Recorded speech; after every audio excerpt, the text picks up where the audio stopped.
China's title as the world's most populous country highlights the potential for high energy consumption between the civilians and the government.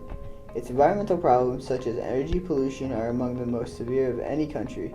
From Mao's rise to power at the end of the Civil War to Deng Xiaoping's rise to power in 1977 until the 1990s, there has not been many changes to China's energy supply. China's main source of energy has been largely from the burning of coal. Starting from Deng Xiaoping's dismantlement of the Mao-era command economy, China became open to the outside world. New policies were finally made, including a reform on energy monitoring to take note of how much energy would require to power production. China became focused on the economy, changed its arrangements in available energy. In an article from 2011, the Annals of Association of American Geographers highlighted the changing structure of energy supply, demand, and CO2 emissions in China. China's industrial structure shifted from heavy industries under Mao to export-oriented light industries.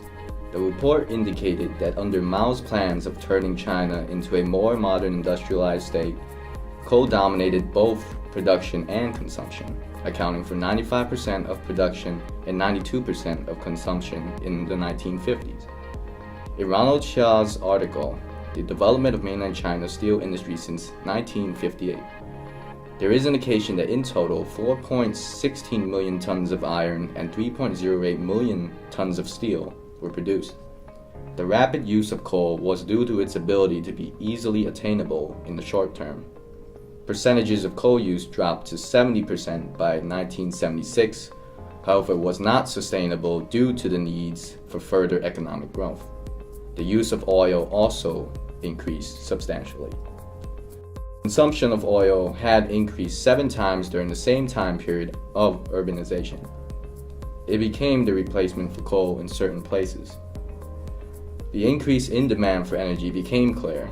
However, with no alternatives to other energy sources, there was conflict between the balance of economic surplus and the possible repercussions from production.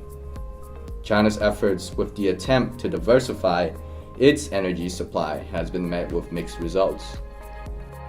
According to a 2010 World Watch report, the country began developing hydropower as early as 1949, and starting in the 1950s, it launched a variety of micro-hydro and biogas programs to improve access to modern energy forms. Reports from the annual of the Association of American Geography are showing that hydropower rose from 2% in energy production in 1953 to 4.1% in 1976. As economic reforms got underway in 1980s, the government did identify modern renewable energy technologies as worthy scientific and engineering investment, and the research and development has grown steadily since then. For hundreds of millions living in rural areas, however, traditional biomass forms such as fuelwood and crop residues continue to be main source of the energy. The increase of urban lifestyle has led to an increase in energy consumption. So consumption has increased. It was indicated that the same report has that energy intensity, a ratio of a total energy consumption to GDP, dropped from 1,785 tons of coal equivalent per million yuan in 1978 to 1,000 in the 1990s. This was largely due to technological changes, leading to a low energy requirement for the reproduction of production in the sector. As technology became more efficient and production methods changed, the amount of energy required for the same output was less in later years. Still, the majority of the power consumed came from the burning of coal, and much had to be done to diversify its energy footprint.